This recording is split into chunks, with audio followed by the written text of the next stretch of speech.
ಕಾಂಗ್ರೆಸ್ ಪಕ್ಷಕ್ಕೆ ಭರ್ಜರಿಯಾದಂತಹ ಬಹುಮತ ಸಿಗ್ತಾ ಇದ್ದಂತೆ ಅಲ್ಲಿ CM ಸ್ಥಾನದ ಗದ್ದುಗೆಯನ್ನು ಏರಿ ಕುಳಿತಿರ್ತಕ್ಕಂಥದ್ದು ಸಿದ್ದರಾಮಯ್ಯನವರು. ಆವಾಗಲೇ ನನಗೆ CM ಸ್ಥಾನ ಬೇಕು ಅಂತ ಸುಮಾರು ದಿನಗಳ ಕಾಲ ಅದನ್ನು ಪೈಪೋಟಿಯನ್ನು ಮಾಡಿ DK ಶಿವಕುಮಾರ್ ಅವರು ಹಾಗೆ ಮುಂದಕ್ಕೆ ತಗೊಂಡು ಬಂದರು. ಹಾಗೆ ಸಂತೈಸಿ ಕೊನೆಗೆ ಮತ್ತೆ ಸಿದ್ದರಾಮಯ್ಯನವರಿಗೆ CM ಸ್ಥಾನವನ್ನು ಕೊಟ್ಟರು. ಆದರೆ ಈಗ ನವೆಂಬರ್ ತಿಂಗಳಿನಲ್ಲಿ ನನಗೆ ಮುಖ್ಯಮಂತ್ರಿಯ ಸ್ಥಾನ ಬೇಕೇ ಬೇಕು ಅನ್ನುವಂತಹ ನಿಟ್ಟಿನಲ್ಲಿ DK ಶಿವಕುಮಾರ್ ಅವರು ಚರ್ಚೆಯನ್ನು ಮಾಡ್ತಾ ಇದ್ದಾರೆ ಎನ್ನುವಂಥ ಮಾಹಿತಿ ತಿಳಿದು ಬರ್ತಾ ಇದೆ. ಅದರ ಜೊತೆಗೆ ಇದು ಕಾಂಗ್ರೆಸ್ನ ಹೈಕಮಾಂಡ್ಗೆ ದೊಡ್ಡ ಬಿಸಿಯಾಗಿರುವಂಥದ್ದು ತಲೆ. ಯಾಕಂತಂದರೆ ಯಾರನ್ನ ಸಂತೈಸಬೇಕು, ಸಿದ್ದರಾಮಯ್ಯನವ್ರನ್ನ 5 ವರ್ಷಗಳ ಕಾಲ ಕೆಳಗಿಳಿಸದೇ ಇರೋದು ಉತ್ತಮ ಅಂತ BJP ಹೈಕಮಾಂಡ್ಗೆ ಅನಿಸುತ್ತೋ, ಇಲ್ಲ ಇವ್ರನ್ನ ಕೆಳಗಿಳಿಸಿ DK ಶಿವಕುಮಾರ್ ಅವರಿಗೆ ಮುಖ್ಯಮಂತ್ರಿ ಮಾಡೋದು ಉತ್ತಮ ಅಂತ ಅನಿಸುತ್ತೋ ಗೊತ್ತಿಲ್ಲ. ಆದರೆ ಇದನ್ನು ಯಾಕೆ ಹೇಳ್ತಾ ಇದ್ದೀನಿ ಅಂದರೆ, ಈ ಕಡೆ DK ಶಿವಕುಮಾರ್ ಅವರನ್ನು ಹೌದಪ್ಪ ನೀನು ನವೆಂಬರ್ನಲ್ಲಿ CM ಸ್ಥಾನ ತಗೋ ಅಂತ ಹೇಳಿ ಕೊಟ್ಟರೂ ಸಹ CM ಸ್ಥಾನದ ಗದ್ದುಗೆಯನ್ನು ಏರೋದಕ್ಕೆ DK ಶಿವಕುಮಾರ್ಗೆ ಅವಕಾಶ ಕೊಟ್ಟರೂ ಕೂಡ ಒಂದು ಕಡೆ ಬೆಳಗಾವಿಯ ಕಿಂಗ್ ಫಿನ್ ಸಾಹುಕಾರ ಆಗಿರ್ತಕ್ಕಂಥ ಸತೀಶ್ ಜಾರಕಿಹೊಳಿ ಸೈಲೆಂಟ್ ಆಗಿರೋದು ಕಷ್ಟ. ಈಗ ಅದನ್ನೇ ಒಂದಿಷ್ಟು ಮಾಧ್ಯಮದ ಪತ್ರಕರ್ತರು ಪ್ರಶ್ನೆ ಮಾಡ್ತಾರೆ ಸತೀಶ್ ಜಾರಕಿಹೊಳಿ ಅವರನ್ನು.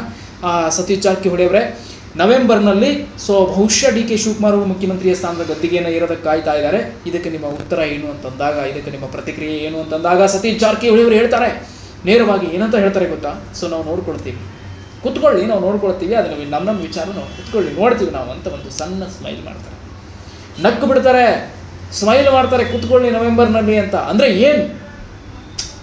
ಏನು ನವೆಂಬರ್ನಲ್ಲಿ ಕುತ್ಕೊಳ್ಳಿ ನಾವು ನೋಡ್ಕೋತೀವಿ ಅಂತಂದರೆ ಏನು? ಹಾಗಾದರೆ ಸತೀಶ್ ಜಾರಕಿಹೊಳಿ ಅವರು DK ಶಿವಕುಮಾರ್ ಅವ್ರನ್ನ ಮುಖ್ಯಮಂತ್ರಿಯ ಸ್ಥಾನದ ಮೇಲೆ ಕುಂದ್ರೋಕ್ಕೆ ಬಿಡೋಲ್ಲ. ಯಾಕೆ ಕುಂದ್ರೋಕ್ಕೆ ಬಿಡಲ್ಲ ಅನ್ನುವಂಥ ಪ್ರಶ್ನೆ ಕೇಳಿದ್ರೆ ಅದು ನಮಗೆ ಗೊತ್ತಿಲ್ಲ. ಯಾಕಂದರೆ ಅವರು ಮಾತನಾಡುವಂತಹ ಮಾತುಗಳೇ ಹೇಳುತ್ತೆ ಕುತ್ಕೊಳ್ಳಿ ನಾವು ನೋಡ್ಕೊತೀವಿ ಅದನ್ನು ಅಂತ ಹೇಳಿ ಒಂದು ಸ್ಮೈಲ್ ಮಾಡ್ತಾರೆ. ಅಂದರೆ ಇದಕ್ಕೆ ಏನು ಅರ್ಥ ಅನ್ನೋದನ್ನು ನೀವೇ ತಿಳ್ಕೋಬಹುದಿದೆ. ಮಾಮೂಲಾಗಿ DK ಶಿವಕುಮಾರ್ ಅವರು ಮುಖ್ಯಮಂತ್ರಿಯ ಸ್ಥಾನದ ಗದ್ದಿಗೆಯನ್ನು ಏರೋದಕ್ಕೆ ಹೊರಟ್ರೆ ಸತೀಶ್ ಜಾರಕಿಹೊಳಿ ಅವರು ಆಟ ಆಡುವಂತಹ ಗೇಮ್ಗಳೇ ಬೇರೆ. ಅದರ ಜೊತೆಗೆ ಸಿದ್ದರಾಮಯ್ಯ ಕೂಡ ಯಾರ ಆಪ್ತ ಅಂತ ನಿಮಗೆ ಗೊತ್ತಾ?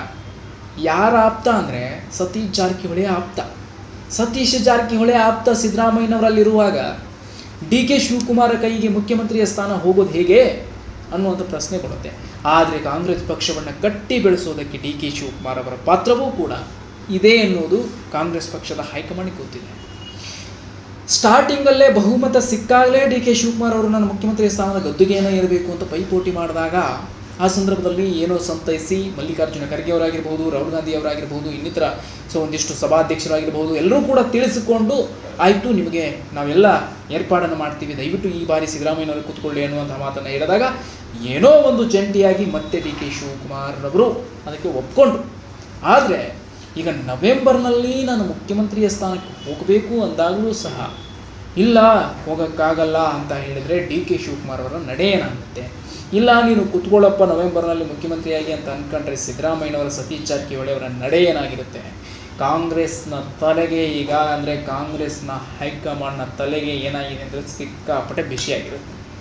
ಅದರಲ್ಲೂ ಕೂಡ ಈ ಕಡೆ BJPಗರು ಕೂಡ ಒಂದಿಷ್ಟು ಟೀಕೆ ಟಿಪ್ಪಣಿಗಳನ್ನು ಮಾಡ್ತಾರೆ. ಹೇಗೆ ಅಂದರೆ ಇಲ್ಲ ಸತೀಶ್ ಜಾರಕಿಹೊಳಿ ಅವ್ರ ಕೈಯಲ್ಲಿ ಏನೂ ಆಗಲ್ಲ, ಅವರೇನೂ ಮಾಡೋಕ್ಕಾಗಲ್ಲ, ಏನು ಮಾಡ್ತಾರೆ ಅಂತ ಈ ರೀತಿ ಅಂದರೆ ಸತೀಶ್ ಜಾರಕಿಹೊಳಿ ಅವರು ಇನ್ನಷ್ಟು ಹುಮ್ಮಸ್ಸಿನಿಂದ ಹೋರಾಟವನ್ನು ನಡೆಸಿಕೊಂಡು DK ಶಿವಕುಮಾರ್ ಅವರಿಂದ ಮುಖ್ಯಮಂತ್ರಿ ಸ್ಥಾನವನ್ನು ಬಚಾವ್ ಮಾಡ್ಕೊಳ್ತಾರ ಅನ್ನುವಂಥ ಪ್ರಶ್ನೆ ಎಲ್ಲರನ್ನೂ ಕಾಡ್ತಾ ಇದೆ. ಹಾಗಾದರೆ ಇನ್ನು ಕಾಂಗ್ರೆಸ್ ಪಕ್ಷ ಹೈಕಮಾಂಡ್ ತಗೊಳ್ಳುವಂತಹ ತೀರ್ಮಾನ ಏನು? ಕೊನೆಯ ತೀರ್ಮಾನವೇ ಹೈಕಮಾಂಡ್ನ ತೀರ್ಮಾನ.